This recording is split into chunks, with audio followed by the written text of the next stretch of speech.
Hi, everyone. Welcome to week number 9, module number 8 on the arts of the Byzantine Empire. This is a lecture in which the text covers a lot of materials that I won't be covering in this lecture, instead, because it can be a little bit of a confusing era to deal with. I'm going to be focusing in on some keywords and explaining them in further detail than what you get in the text. But look at the text and all of the other things that it covers and think about those images and objects and buildings in relation to the major ideas that I'll be talking about today. First of all, let's set some history for us.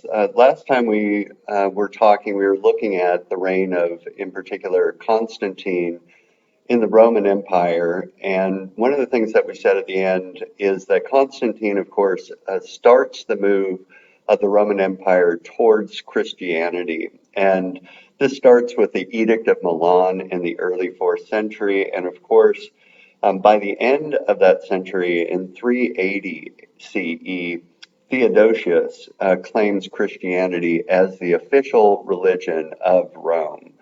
Now, right around the same time period, it's actually a little bit later, but you can probably tell from the lectures that the Roman Empire is in a pretty complicated place at this moment. Constantine, following the tradition of the Tetrarchy from a little bit earlier, has separated the Roman Empire between Rome, if you look at this map, somewhere around here, and Constantinople, which is over here in modern day Istanbul. Now, what's going to happen in this map that you're seeing from 530 AD, which is kind of at the beginning of the Byzantine Empire, at least when it really gets going, is that Rome and the area of Italy, as you see on this map, has basically been completely overtaken by the Ostrogoths. The Ostrogoths are an Arian Christian empire, but they don't believe that Christ is the Messiah. They believe he is basically been made by God to be put on the earth, but is not a manifestation of God. And so their belief system runs counter to that of Christians, of course. What happens during this era with the rise of Justinian is that Justinian, with the help of some pretty important generals, attempts to restore the Roman Empire and reconquer the western part, the area that is Italy and so forth, from the barbarians, as they were called, the Gothic nations in particular. While he continues to struggle over here against if you look way over to the right-hand side of the screen, against the new Persian or Sasanian Empire that is infringing upon his borders at this side. And he tends to be pretty successful.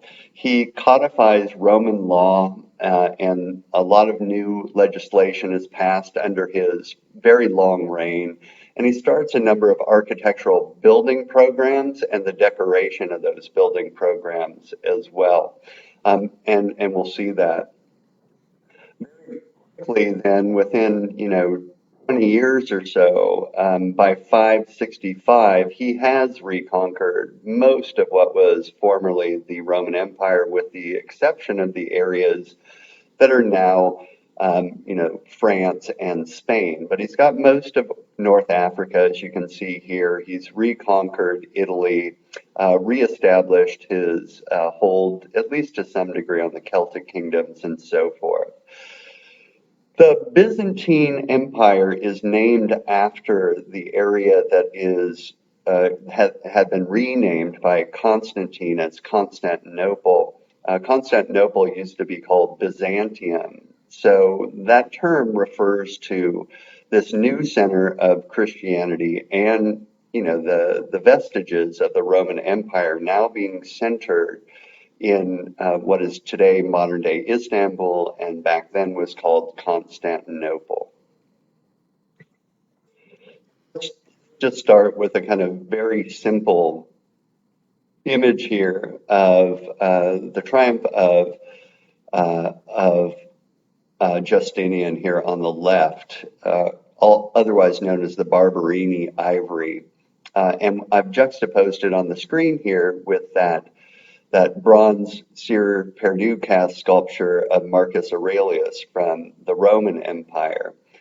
What we see on the left is something that you'll find a lot of in the textbooks, which are ivory carvings, relief ivory carvings, which were part of the upper classes of the Byzantine Empire's artistic output. And in this case, what you see is a plaque that would have probably decorated a building or a house showing the triumph of Justinian here over his foes.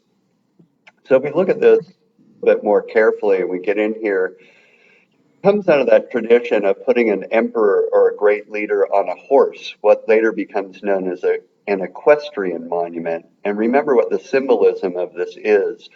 The leader is a horseman and leads his horse in the same way that he leads his people and leads his nation, and by extension, Christianity to greater glory. And that's going to remain constant all the way up until our own contemporary moment. It still has some of the traditions of Rome here, and we'll see those slowly go away over the course of the Byzantine Empire, but it's worth remembering that early on, the art form, its style, looks very naturalistic, just as Roman works look naturalistic, with a little bit of idealism in it. But as we go forward into the Byzantine Empire, you'll see things getting flatter, more what is known as iconic, meaning representing an idea rather than a natural person, getting schematic, turning into decorative patterns and so forth. And we'll try to explain today why that occurs. The further symbolism of this is, of course, here he is astride his horse. Down below is a personification of basically nature or the world, who is grasping his feet, or he's standing on her as if to say he has dominion over the entire world. There are symbols over here of a Roman, probably leader or magistrate, a consul, offering up an image of victory. That victory is holding a laurel wreath in her hand, which is a symbol of victory for all eternity. And now we have really straightforward Christian symbolism because, of course, we're dealing with a Christian world. Up above is an image of Christ giving his blessing with his crucifix over one shoulder, with angels on each side flanking him in heraldry. In front of an image, a round image in the background, which symbolizes his dominion over the entire cosmos. Down below everything are the conquered of Justinian, who are offering up gifts to him, showing his power, showing his wealth, and so forth. And they have things in their hand like grains and foodstuff and ivory and all types of things, including offering up animals and such. I wanted to start us, unlike the text, with an area that is outside of the main stronghold of Byzantium, over in San Vitale, which is in Ravenna in Italy. This was an area that was conquered by Theodosius of the Ostrogoths and was then retaken at this time by a leader of one of the generals of Justinian, and turned into what's known as a exarchate, or a kind of outpost of the Byzantine Empire, or a kind of ruling city for Italy. It still wasn't safe enough to move into Rome at this time. So if you think about where Ravenna is, it's up northern, closer to Venice. This was closer to the world of the Byzantine Empire, and didn't have all the difficulties to protect it that the Roman Empire did. So it was a perfect place to establish a stronghold in Italy and then move outward from there. And the building of San Vitale, which you see in the center here, all the rest of this on the outside are monasteries that were later attached to it. This center area is San Vitale, which is based on those central plan churches that we saw at the end of last lecture. It is a martyrium, meaning it's a church that was built over the grave of a saint. In this case, the saint is Saint Vitalis, who was a 4th century martyr for Christianity. And we'll just look at the plan here for a minute. Now, it's worth mentioning from the start that Justinian and his Empress Theodora probably never been actually visited San Vitale. They would have been kind of protecting themselves in Constantinople, but this church was dedicated to them, and we'll see a lot of mosaics on that subject in a moment. In the floor plan of St. Vitale, you'll notice that we've got a central plan, but it's set up in a way that is very similar to all Christian architecture. This area, this long kind of ovoid over here, is the narthex, the entryway that separates the mundane everyday world from the outside. From the sacred space of the inside, it's kind of a transitional zone where you come into the space and prepare to go into the sacred space of the church itself. If you walk in the narthex and enter in this way, you don't actually see on access through the main area of the church into the apse area over here. And it leads to a little bit of disorientation, which was a part of Roman processes of building architecture. They actually kind of wanted to, as I said before in previous lectures, disorient you a little bit from your outside experience so that you were ready for the spiritual experience of the inside. If you came in through this door over here, you're closer to being on center, but you still weren't entirely on center. This is, of course, a dome space, as we'll see, and what we have a lot of are these radiating half domes in the interior and apse spaces over here, where the main ceremonies or liturgy of the church would have been held. The amazing thing about Vitale with all of these, you're looking at the apse space here, and the altar down below, is the mosaics that cover the entire interior of the space.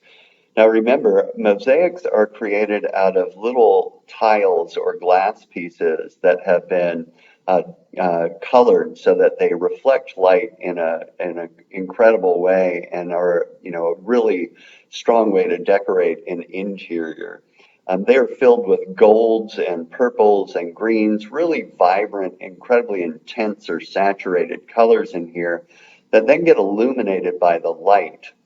Light for a Christian is symbolic of God, which is why you start to see a whole host of interiors with a lot of what is known as fenestration or windows to allow the light of God into the interior space and to animate the images that are on the inside of this space. So if we get a picture here or just look around for a little bit, you'll see that every surface of the interior of San Vitale is covered with these mosaics. And those mosaics, again, tell stories, important stories, coming from the Bible, but also having to do with the actual consecration of this church by the church leaders and officials associated with this space. The central half dome space, and remember now, domes are symbolic of heaven. We see an image of Christ in the center, flanked by saints and the Bishop Ecclesias on the one side, and let me get up here closer for you. Bishop Ecclesias on the one side over here, and the saint to whom which this entire space is dedicated, San Vitalis, on the other side. Let's talk about this, this image a little bit before, going on. In the center, you see Christ, and what Christ is doing here is he's sitting on a globe, which is always symbolic of his dominion over the entire earth. In one hand, he holds the Bible, which is literally understood as the Word of God. And on the other hand, he has a kind of crown that is meant to crown the saint, Vitalis, on the other side. Above his head, again, coming from the tradition of, associating Roman leaders with the sun god and sun rays coming from their crowns, we have what becomes known as the halo, a symbol of Christ's divinity which in this case looks also like a cruciform, a crucifix form, with little schematic clouds up above this whole space. On the right-hand side, we see the Bishop Ecclesias, who was the bishop of this church at the time that it was first dedicated to Christ, offering up a scale model of San Vitale to Christ himself, with the emissaries of these angels in between him, taking that from him so as to give it to Christ. Now, this is something that will remain constant all the way through, frankly, the Renaissance and Baroque period. So through the, 14, 15, 16, 1700s, where we have an image of the actual creation, in this case, the building itself, the church, being pictured in the interior of the church, being offered up to Christ. Now, the reason that this is being done is not only because buildings and mosaics such as this were understood to be dedications to Christ, a kind of representation of one's belief system, but also because these types of dedications or painting a picture, creating, as we'll see later, an illuminated manuscript, or building a church to Christ, were understood as what was known as an expiatory offering. An expiatory offering is a way, expiate means to kind of wash away or wipe away.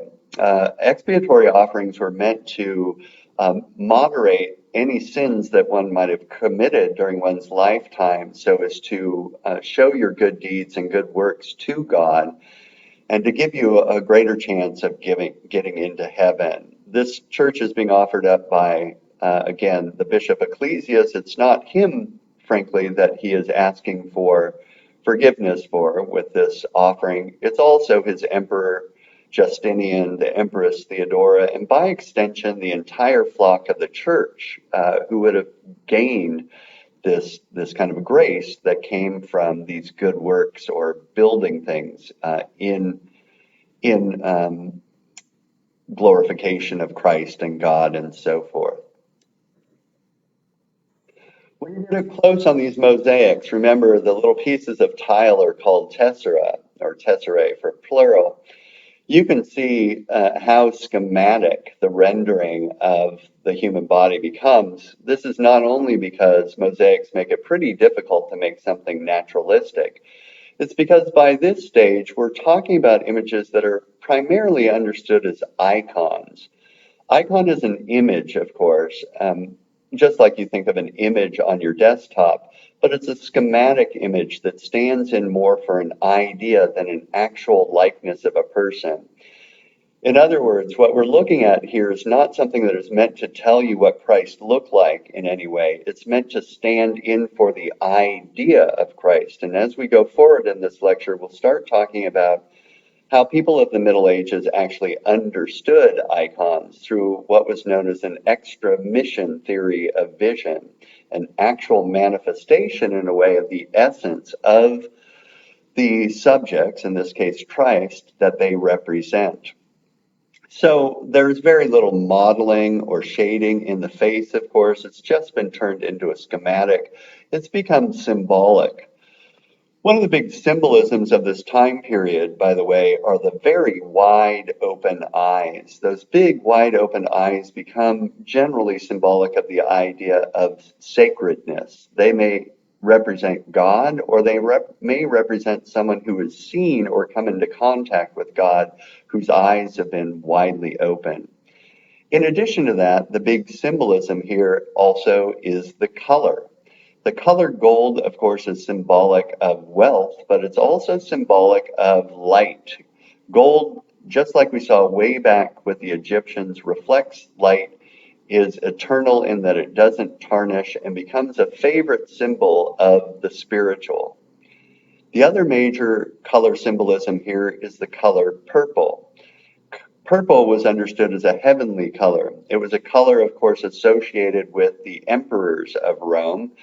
And it's not surprising that as the Roman Empire adopts Christian principles, Christian, religious principles, that it will basically use some of the old symbolism of the pagan Roman Empire and apply it to contemporary subjects. So here, for instance, Christ is basically the emperor of all things, and he is addressed accordingly in purple. The right-hand side, Bishop Ecclesias here holding that scale model of San Vitale, also dressed in purple to show his spirituality. And see his wide open eyes as well. The most important panels here, or mosaics here, are two that represent, and they actually flank each other on each side of that apt space. Two that represent the emperor, as you see here, who is Justinian in the center. And on the other side, you'll see the Empress Theodora, his queen, his empress. In this scene, in the center, we have Justinian. Again, he probably didn't actually attend the consecration of this church, but not unlike those votive offerings that we've seen so frequently, this image would have functioned kind of as a stand-in for the emperor actually being there himself.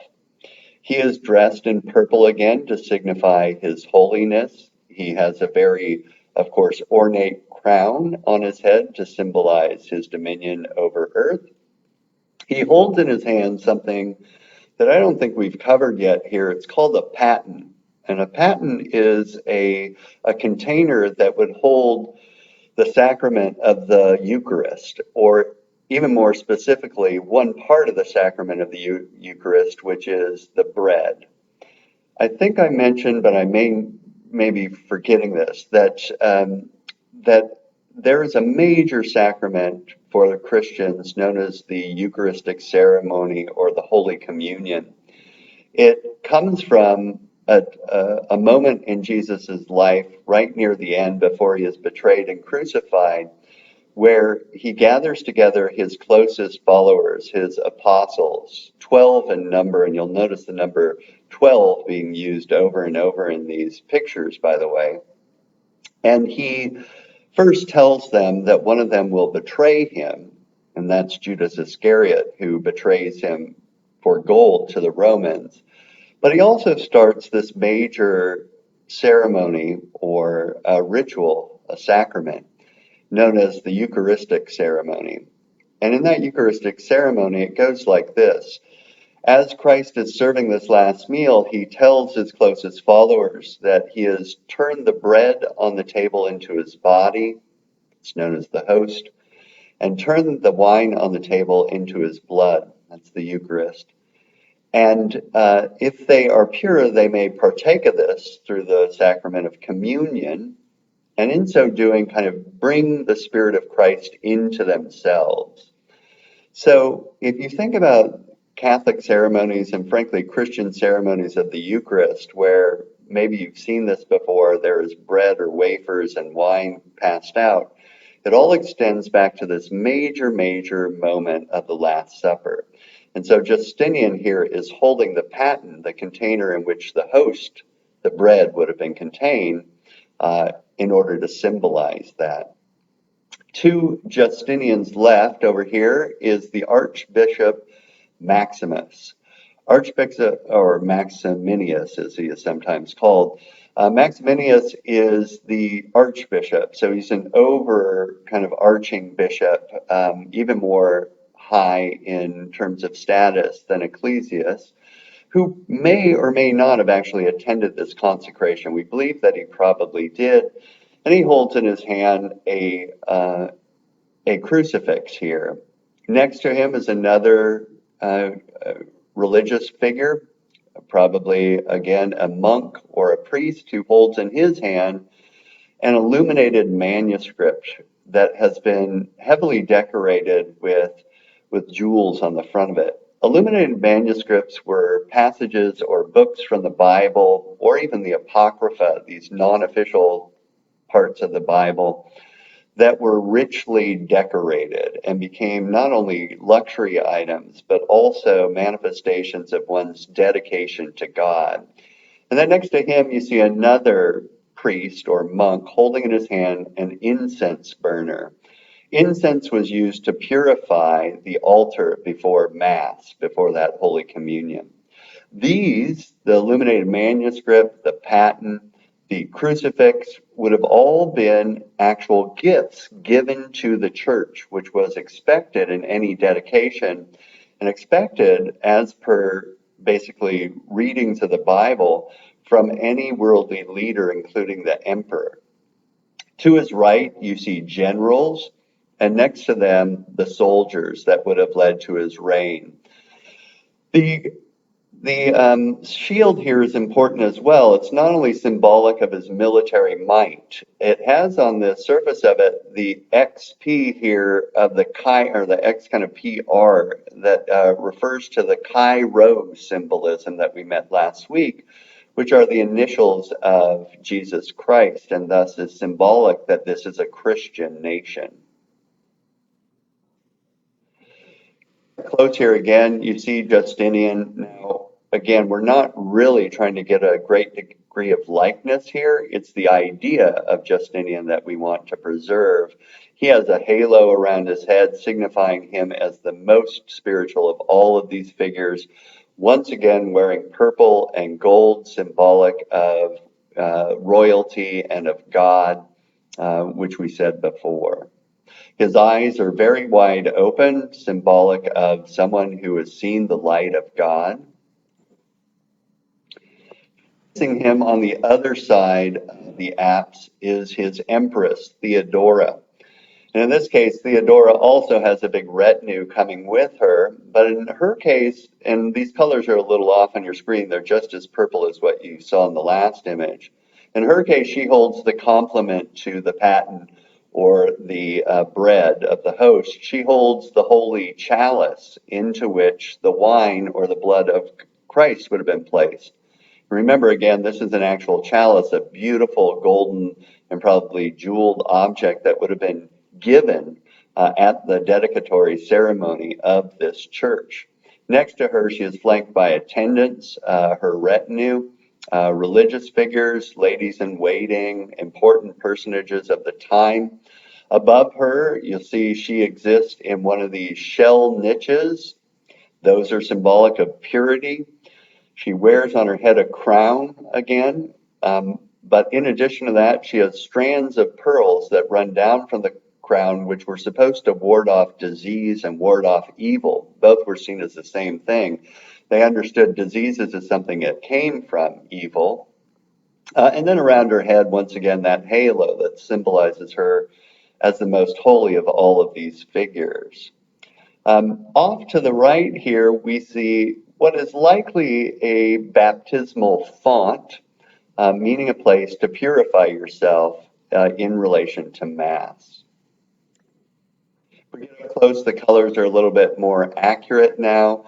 You see the purple of the robes, the strands of pearls, the elaborate crown, and of course the chalice that is symbolic of the blood of Christ and part of the Eucharistic ceremony being given as a dedicatory item.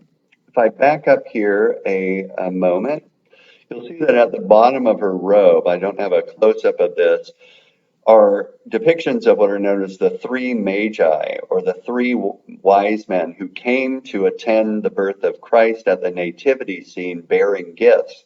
And so what we're seeing is the empress bearing gifts to be dedicated to Christ or to God, in the same manner that, of course, the three magi, who were seen as very important figures, kind of kingly figures, of course, did the same at the birth of Christ.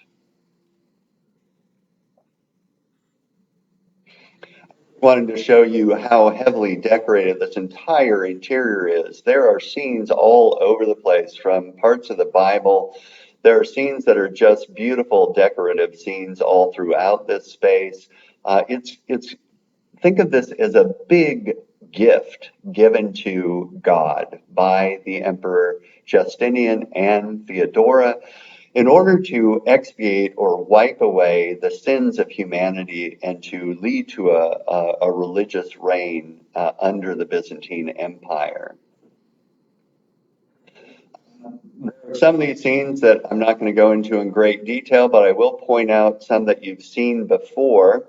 Over here, again, in one of these kind of half dome spaces, we see scenes of Moses up here. Moses is, through the Exodus, led his people out of Egypt, but he's also receiving the tablets of God. You can't see this, it's cut off on the scene. You see Abraham getting ready to sacrifice Isaac here, as you saw before. So scenes of the Bible put into these mosaic scenes. Abel and Melchizedek, a scene that has to do, I don't want to go into all the specifics of this, but a scene that has to do with the Holy Eucharistic ceremony. And you see a chalice on the table here. And then over on the side, a little bit more of Moses climbing Mount Sinai to receive the tablets of the law.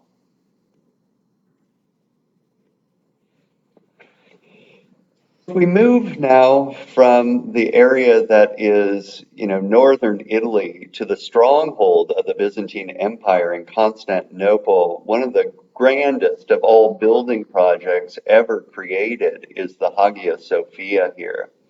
The Hagia Sophia, as you see it now today, is quite different than it would have looked during the time of Justinian, who begins the construction of this, which took 5 years. It was a massive building program, and nothing like it had ever been done before. And, it's just kind of extraordinary what he was able to do. He, going back to why it doesn't look like it once did, if you've done the reading, you'll know that in the middle of the 15th century in 1453, the Ottoman Turks, a Muslim empire, overran Constantinople, and they changed the Hagia Sophia from a Christian church into it's not exactly a mosque, but a space devoted to Islam. And so these minarets that you see on the exterior here, these tall spired towers, those are minarets. They're associated with Islamic culture and not with Christianity, as are parts of the interior as well. The space was created by Anthemius of Tralles and Isidorus of Miletus. These were they're basically thinkers. Isidora was an engineer, and Anthemius was someone who knew about architectural theory. He was also basically a polymath. He was an astronomer and so forth. And knew a ton about building construction, but neither one of them had any practical experience building a building itself, and so they had great help from professional builders. They came up with a plan, which, as I said before, is more complex than anything created before, with the tallest dome ever created, although it is almost 100 feet less in diameter than the Pantheon in Rome. And an ingenious technique for perforating this dome with radiating windows all the way around the side. You can see this, by the way, this dome, the initial one that they created, collapsed in an early earthquake, partially because it was too shallow. And so when they built it, when it was rebuilt, it was built higher so as to, what happens when you build a dome higher is that it pushes the thrust more straight down onto, in this case, a series of what are known as pendentives. I'll show you that on the interior in a minute. Rather than, if it's a shallow dome, pushing all the thrust outward and kind of collapsing the walls outward. That was rebuilt, and all this buttressing on the exterior was put in here as well. These are counter thrust measures to push the thrust back in to allow for those windows to open up the dome space. This whole thing, by the way, I should start with a little bit more history to this. In 532, so right before this starts to be built, Justinian had a huge conflict on his hands. He had, in order to expand the Byzantine Empire, he had to levy really strong taxes on the populace and, compulsorily put them into the military, and he ruled very autocratically. And this led to, in 1532, a revolt known as the Nika Revolt, where the population rose up against Justinian, even trapped him in his palaces, and was almost going to win this. They burned down, by the way, the original church that was built on this site by Constantine, which is why he was able to build this. And only at the last minute did he muster his army to go retake Constantinople. Upon the defeat of the Nika revolt, he immediately pushed for a glorifying, triumphant architecture, and that's what the Hagia Sophia is, a kind of symbol to his triumph, a symbol to the power of the Byzantine Empire. So just another picture of this on the exterior. It's deceptively simple from the exterior, but once you get to look at the ground plan or actually walk into the space, you'll realize this thing is crazy complex for the day. And remember, they're building this without any of our engineering techniques today. They don't have big cranes. Everything's built with scaffolding. All of the rock that is used to construct this and concrete has to be hand poured and hand cut and so forth. The ground plan or the floor plan looks like this. You see the entryway. What we've got here, as the text points out, is a combination on the one hand of a longitudinal church plan, the Basilican plan, with a central plan. In other words, we've got a kind of longitudinal plan inside, in a sense, a central plan with a gigantic dome over the center area, and over here is the apse space. You can kind of see this. Here's the central plan of St. Peter's. Just imagine this kind of in this interior here, but also with the dome structure that you would associate with the central plan church being superimposed in the interior of this. Nothing like this had ever been tried before. Looking at an elevation plan, you can see how incredibly complex this is. What we've got here, what allowed for this to exist, is a new form of building in which the dome itself is supported on what are known as pendentives. Pendentives are these, basically it's the bringing together at two right angles of two different arch spaces, this space and this space, which if you remember how engineering works, arches push the thrust down this area onto this column. And so what we've done is we've taken all of the thrust of the dome and we've basically concentrated it on four pendentives. There would be one here and on each other side, pushing all of that thrust onto these areas. And why that's important is that it opens up these other areas, which are no longer load bearing. They're basically what are called curtain walls, meaning they just separate the inside from the outside, but they don't have a lot to do with the structural integrity of the building. It allows these curtain walls to be opened up to windows. We're able to build windows all over the place and to allow in the light of God. Through the interior, you can see this. You would have the big open space that could be seated.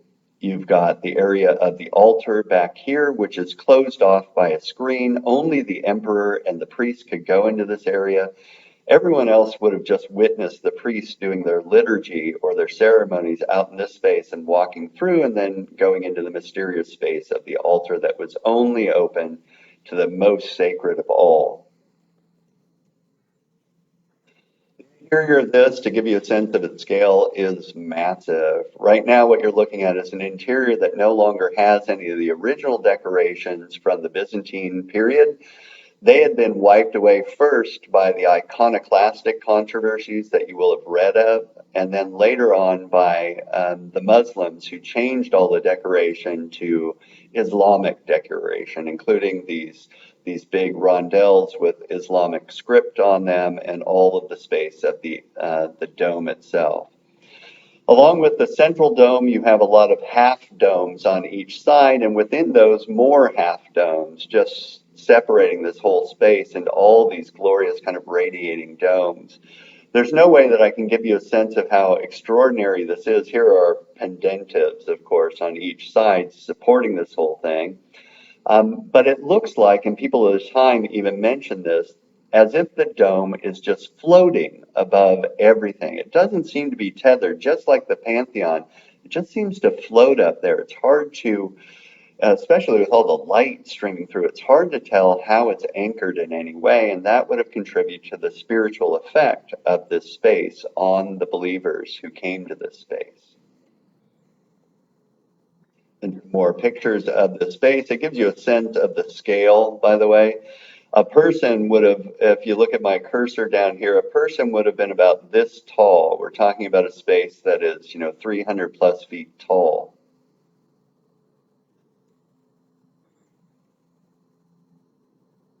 And one more of these. Pause for a minute here. I'll be back. You'll notice very little, but I'll be paused and come back in just a couple seconds.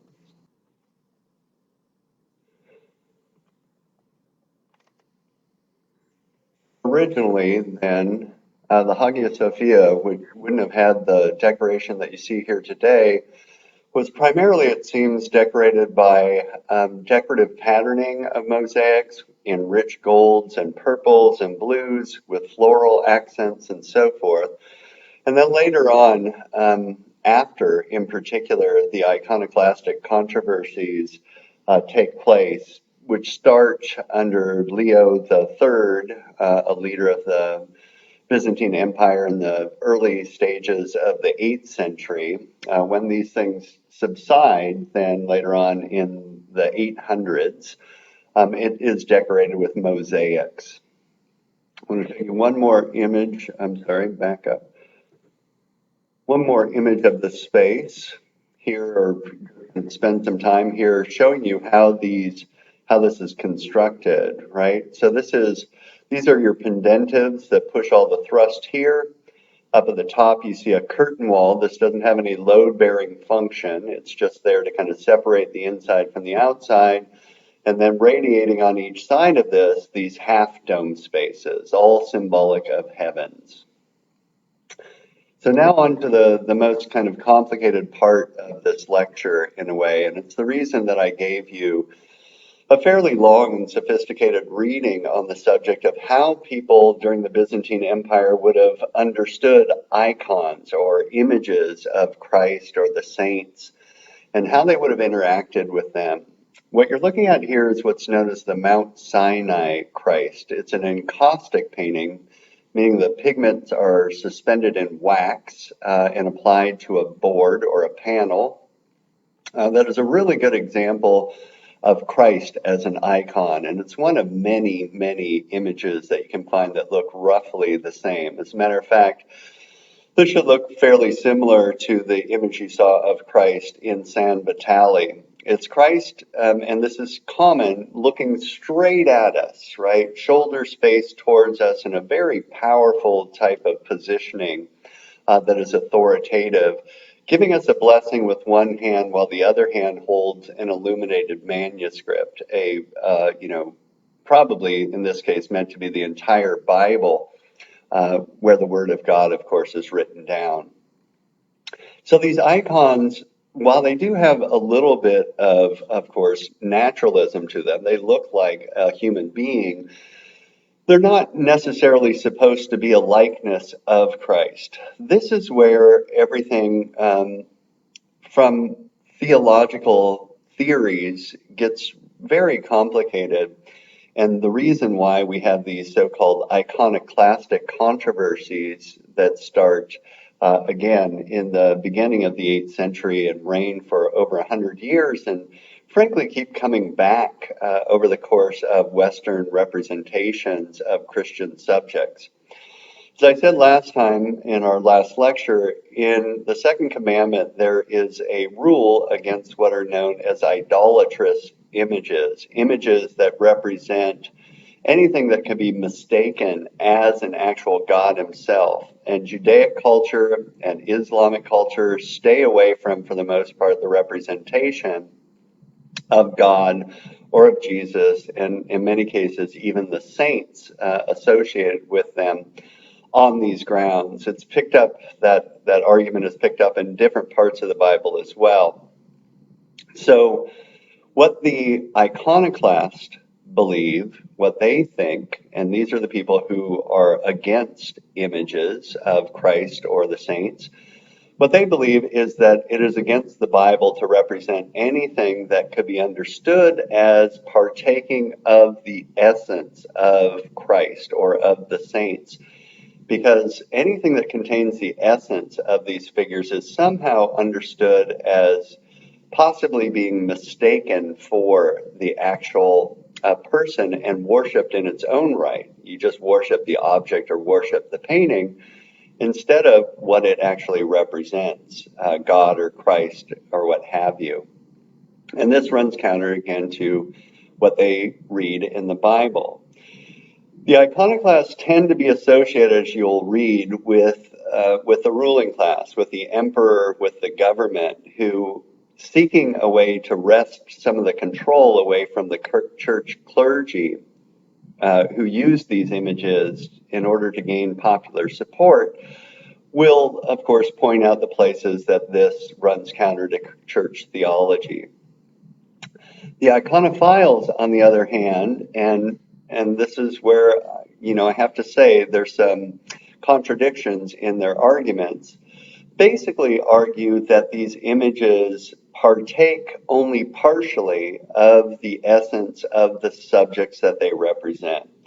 Or another way to put this is, when you're looking at this image, it partially circumscribes Christ.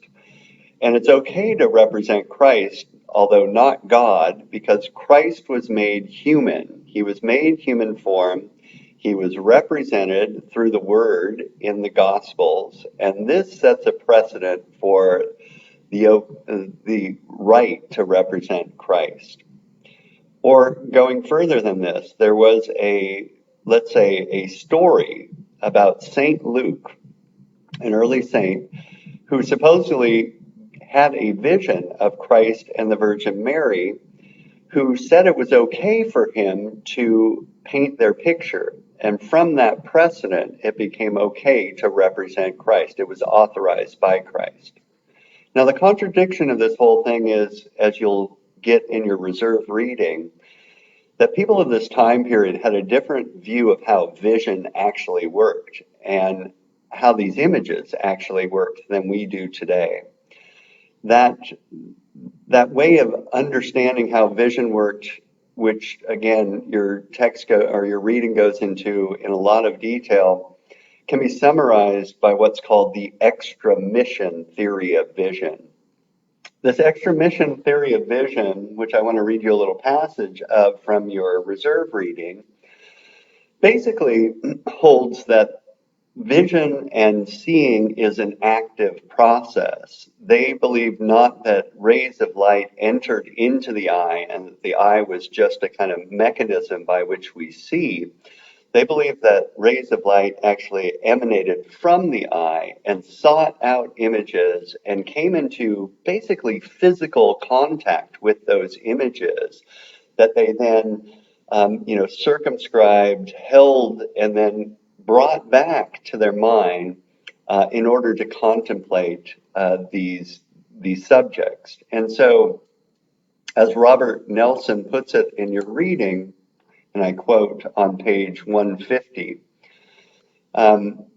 unmistakably, a version of the ancient extra-mission of theory of vision by which optical rays emanate from the eye, extend to the object of vision, touch it, and return to the eye bearing the essence of the thing seen, which is conveyed to the mind and to memory. Photius's, and this is the man who gave the first sermon on the image of the Virgin Mary and Christ that was later put into one of the half-dome spaces over the apse of Hagia Sophia. Photius's short rhetorical question summarized the process. The mind sees, meaning that it sends out rays through the eye. The rays grasp the thing seen. The rays, upon returning to the eye, cause the thing to be visualized in the brain or intelligence, and that visualization is passed on to the memory. The later stages of the process, the reception of information in the intelligence, are the same he describes for hearing, which is a more passive process. But seeing provides superior information because the optical rays encompass the object. Another way to put this is to say something like, what is occurring here? It's almost as if what you're seeing or what you're getting when you see an image, according to their kind of understanding of vision, is an actual physical contact with the essence of Christ in this case. You're coming into contact almost like you're greeting him face to face, but it's all happening within this concept of the mind. In other words, you see this image, it's not like you're coming into contact with Christ himself, but your vision is taking part of the essence of Christ back to yourself as if somewhere in your imagination, in your mind, you're having a dialogue or an actual face-to-face meeting with Christ. Now, what he wants to say about this and what's so important about this is that meaning is dynamic. It's a dynamic process in which the state of the viewer, his own state underneath Christian values, whether he's a good person or a bad person, whether he's got good parts or bad parts, will inflect this meeting that you have with the icon. Or another way to put this is that what you're able to gain from this meaning has everything to do with how pure you are in the first place upon coming into contact with this image. Your experience of this icon may be quite different than someone else who is an incredibly holy person, or someone who is an outright sinner who may get nothing of the essence of Christ in coming into contact with these images. Thus, you can say something like, for them, this is more than just seeing and being reminded of Christ and his power. It's more like you are witnessing Christ in front of you in a way that supposedly bypasses the problem that the iconoclasts put forward, that these could be understood as idolatrous images, because what you're getting is part of the essence of Christ in the process of seeing him. And another way to put this is that, of course, these images were meant primarily to focus your contemplation, your meditation on the Word and the teachings of Christ and the Bible. They're things that are meant to kind of spur the activity of your own contemplation. If you're standing in front of this, and you probably can notice this if we get up close on his eyes, and you're looking at this image, and you're feeling like he's judging you, that you've done something wrong, that's because you've come into contact with Christ and some part of your own psyche, your own religious standing is being pointed out as not quite good enough. And maybe you come into contact with those things that you're not doing quite right and can contemplate those and seek redemption for your sins. Whereas if you're a perfect human being and they didn't really believe there were such things, you would feel just his divine glory and his acceptance of you.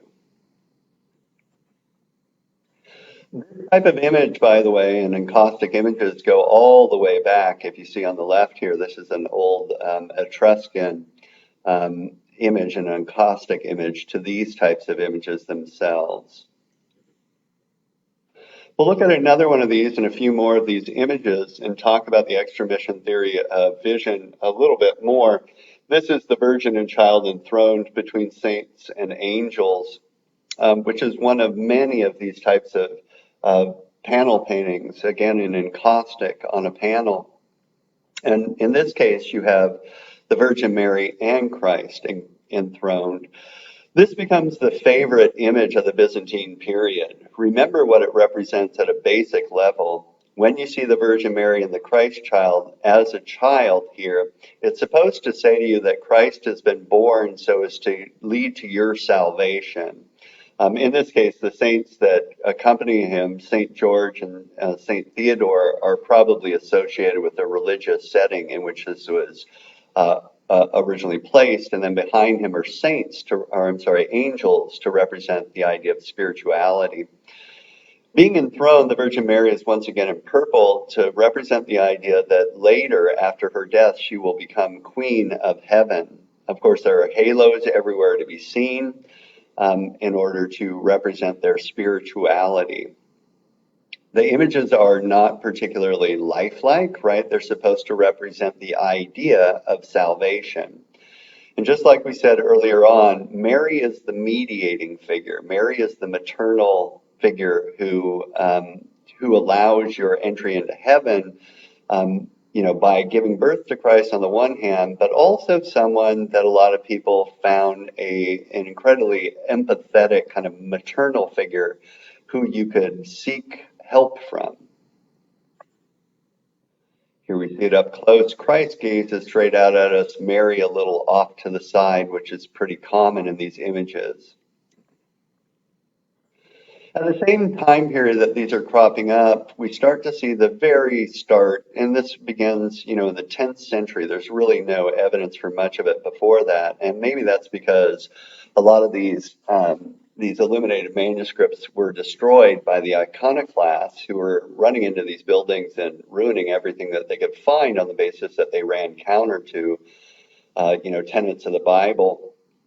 But in your text, you'll see a few early examples of illuminated manuscripts that really get going in the later medieval Romanesque and Gothic period, which is a part of next quarter's class, or where we start off, and then we go through the Renaissance and so forth in that class.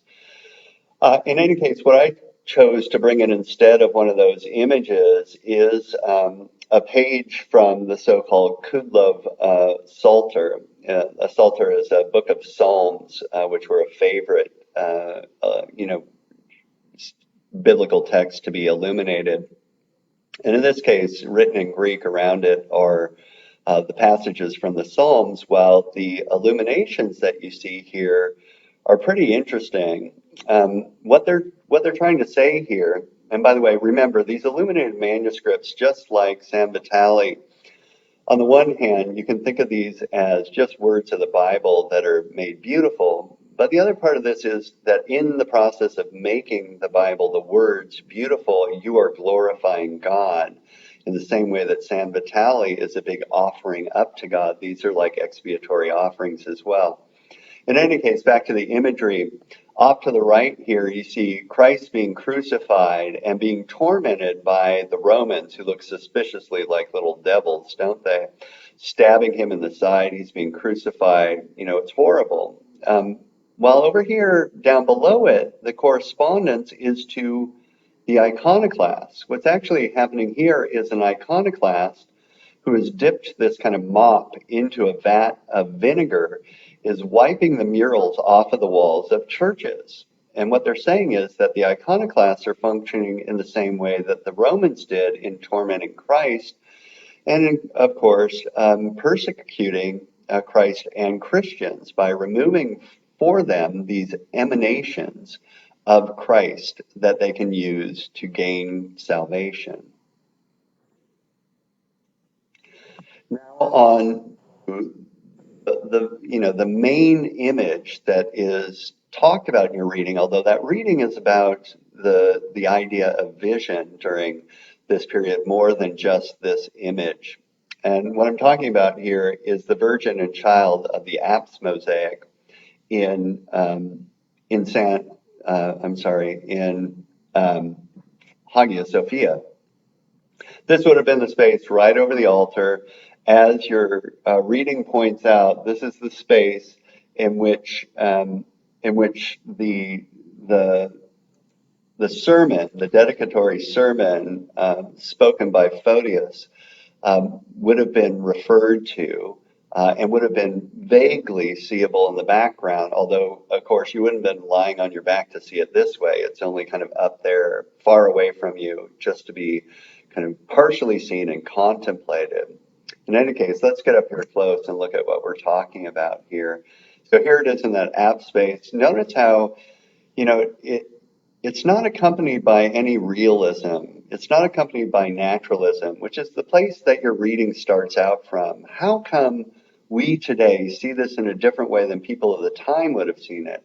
How come when we talk about this image, if we get up here close, we see something that's flat, stylized, doesn't look naturalistic at all, while people of the time spoke about it as if it was incredibly naturalistic?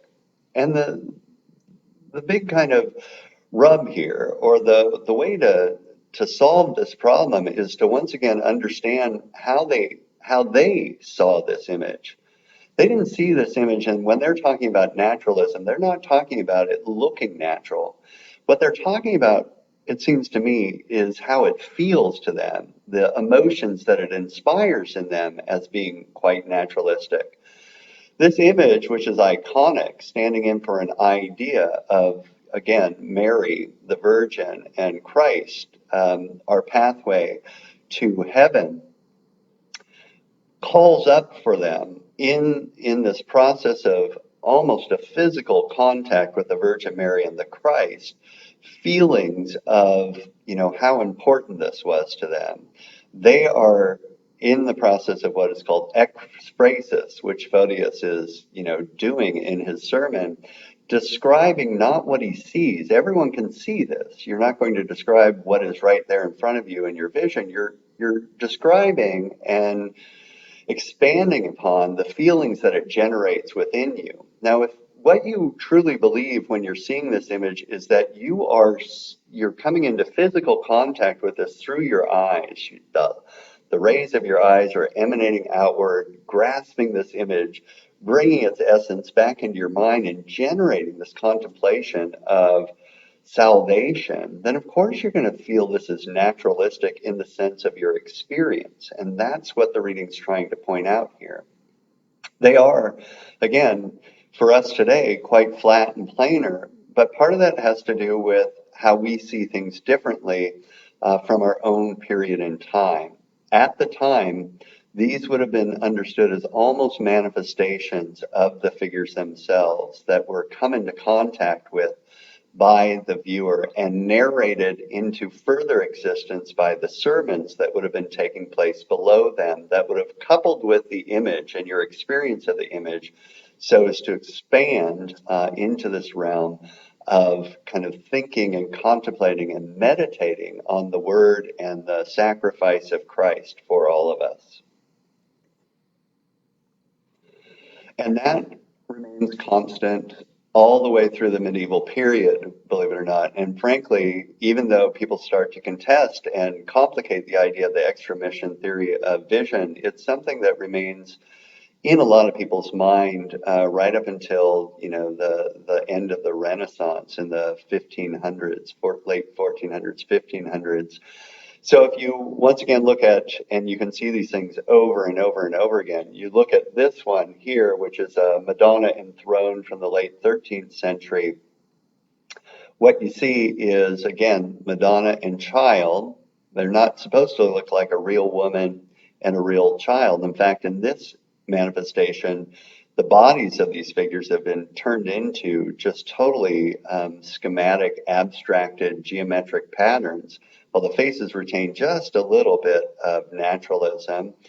What you're thinking about is the idea that they represent. What you're coming into contact with is the Virgin Mary and the Christ child and all that they represent for you. They're not supposed to be likenesses. They're supposed to be the idea made manifest. And in that idea, in that essence of these characters, contemplate what this all means. In this case, the throne has been greatly elaborated, but it's the exact same idea, the Madonna and child enthroned to represent the idea that we all have the ability to get into heaven. Looking at some more of these mosaics and later on some frescoes, one of the most popular of the images, and this really gets going in the second period of the Byzantine Empire, is in the dome space. And now you're looking at the Church of the Dormition in Daphne. In the dome space of these, you see images of Christ hovering in that dome space, which I said before is symbolic of heaven. On the left here, you see the entire space with this hovering above you, and then on the right, you see as if you're lying on the floor looking up at it, that dome space.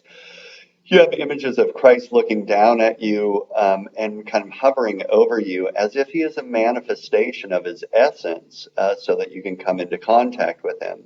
These images in the dome space of Christ, again, usually holding a book and blessing us or holding a book and looking down at us, are known as the Pantocrator. The Pantocrator is, the short version is, it means Christ as the overarching kind of ruler and creator of all things. It comes from the Judaic word for their God translated through Greek. But the idea is the same as what you in contact with before, which is, excuse me here, Christ is, again, in, um, he's in this space with you. That when you're in here and he's hovering over your head, you are in proximity to Christ and you can come into almost physical contact with him and have some kind of, dynamic experience of Christ and learn something about your own state of grace in this contact. Space as well in the mosaics, there are a lot of scenes in what are known as squinches. Let me go back here for a minute. A squinch, you can read about this in your textbook. It's another way to support a dome using basically a rectangular or square shape underneath the dome, and then in the corners there are these concrete squinches that basically function the same way as pendentives. In these squinches, you see the mosaic decoration of narrative scenes from the Bible. This is when the kind of programmatic representation of, for instance, here a nativity scene or the adoration of the Magi scene become canonized. They become pretty typical, and we see that represented over and over again.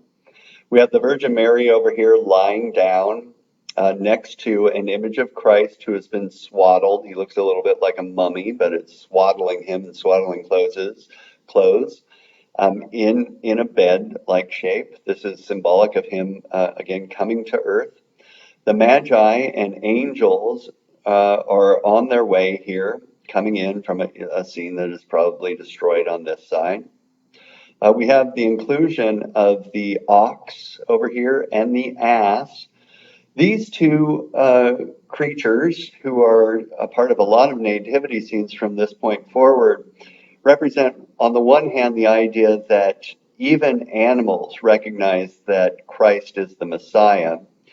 And even more specifically, however, the ox represents the New Testament and the ass represents the Old Testament. Off to the side is Joseph, who is the husband of Mary at this point in her concert. And over here are shepherds who are coming into the scene, symbolic of the idea that even the lowest of the low immediately recognize that Christ is God on earth. This is another scene from the Church of the Dormition in Daphne. This is the baptism of Christ. And again, we're flanked by angels and saint figures, and we see John the Baptist baptizing Christ. And we know that Christ, of course, being baptized in baptism in general means the purification of the body from original sin.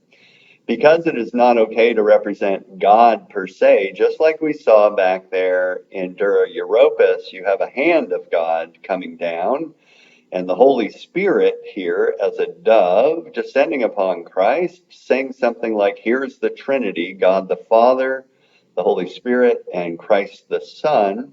But notice it's not okay to represent God in this image. Only Christ, who is made human, like God made into human form, and thus available to be represented in these images and not running counter to the rules against idolatry. And then one of the most famous images from all Christianity, the crucifixion scene. There are a number of things to say about this. The first is, of course, that the crucifixion scene in general represents the idea of our salvation. Christ sacrifices himself for our sins. He's willing to die so as to wipe away the original sin created by Adam and Eve in the Garden of Eden when they went against God's word and ate of the tree of knowledge of good and evil, in order to allow us all to get into heaven again. On one side is the Virgin Mary. She's almost always on the right-hand side of Christ over here. For obvious reasons, she's included. And on the other hand, on the other side, is John the Evangelist. John the Evangelist is important in these stories because he was given the task by Christ of taking care of the Virgin Mary after he had died. And so he'll be included here. He was also understood as the most beloved and close to Christ. And so he becomes a favorite. Down below him is a skull. That skull is symbolic. It's what's known as a memento mori, which is a reminder of death. That just simply means something like, remember, you're all going to die, and so spend the majority of your time thinking about your spiritual salvation after your death. But it also is a symbol of the place that Christ was crucified, which was known as the place of the skulls, or Golgotha. And it was even believed by early Christians that this was the burial place of Adam. And so many times the skull actually references the idea of Adam being buried on this site, the original sinner who was redeemed by Christ's sacrifice. Stylistically, in the way that it looks, you're probably noticing that this doesn't look anything like those Greek and Roman sculptures that went so far towards idealism and a kind of representation of a real human body in a way. It's become schematic, and that's because, again, this represents an idea more than a real person.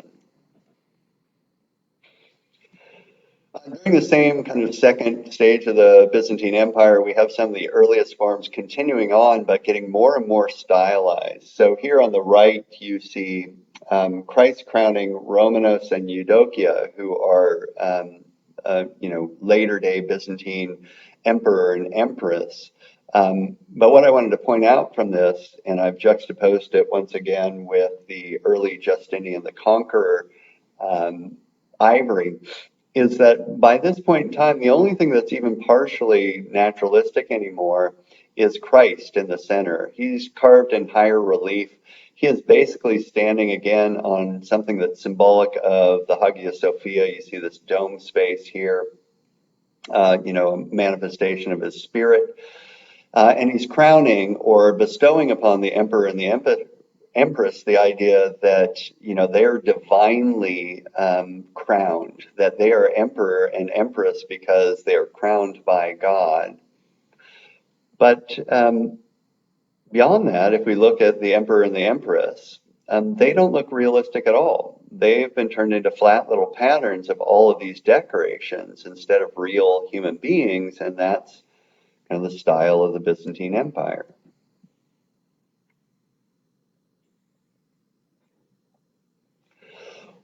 Another one of these icons from the Middle Byzantine Empire period, the second stage of the Byzantine Empire, post the iconoclastic controversies, is this famous image called the Virgin of Vladimir from somewhere in the early 12th century.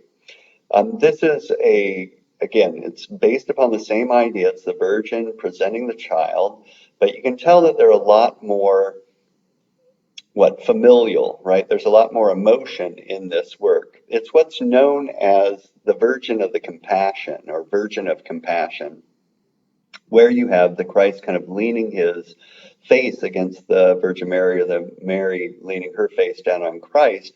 And it's supposed to reference the important feature of the Virgin Mary, which is she is an intercessor on the behalf of those who are sinners, which really means all of us. She's the maternal, motherly, nurturing, kind figure to whom we can approach and ask for forgiveness. And here we see Christ, clutching onto her.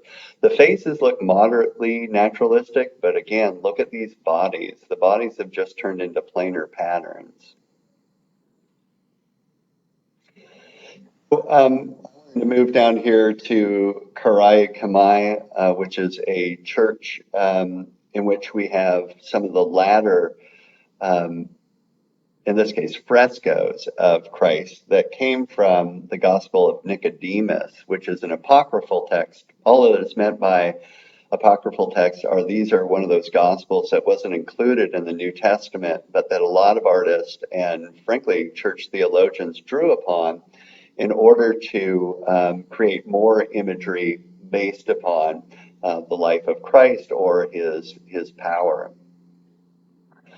This is, again, just par for the course. I wanted to show you this again. You see the person who created this church offering up an image of the church to Christ, right? An expiatory offering. The most important of the frescoes, and that was just again, another mosaic, is up here in the apt space. And this is what's known as the Anastasius. This is what comes from the Gospel of Nicodemus. A fresco painting, we believe we've seen mural paintings. Fresco painting in the true style of fresco painting, or buono fresco, is a type of painting in which an artist paints on plaster before it dries. And in the process of painting on wet plaster, as it dries, the pigments are bonded to that plaster much more strongly than they would be if you painted on a dry wall, what is known as a mural painting. And it's something that becomes very popular in the late Byzantine period and all the way through the Renaissance, because these images last a lot longer than they would have, back then. What you're looking at here in the Anastasius, again, is something that comes out of the Gospel of Nicodemus. Again, not part of the codified Bible, but in this Gospel, what it says is that Christ, after his death and resurrection, paused for a moment and descended down to an area known as limbo, or purgatory, as it's sometimes called, to save people. And the people that he saved or is saving here are Adam and Eve. He's grabbing them. He's in this, again, he's got this kind of halo on him and this glowing nimbus around him known as a mandala. He's got other people in limbo, which I guess I haven't talked about this before, so maybe I should tell you what that means. Christians began to believe that after death, people who were not saintly were not immediately brought into heaven, nor were they cast into hell. They would wait out for the second judgment of Christ, the time of the apocalypse, where Christ comes down and makes his final judgment. They would wait around in this liminal or in-between space known as limbo or purgatory until something tipped the scales in their favor, until Christ came in the last days to make his judgment on their behalf. And so here are these figures of Adam and Eve who, of course, sinned, went against God, but are, of course, probably good enough to make their way to heaven. And Christ has gone down to literally kind of grab them and drag them into heaven.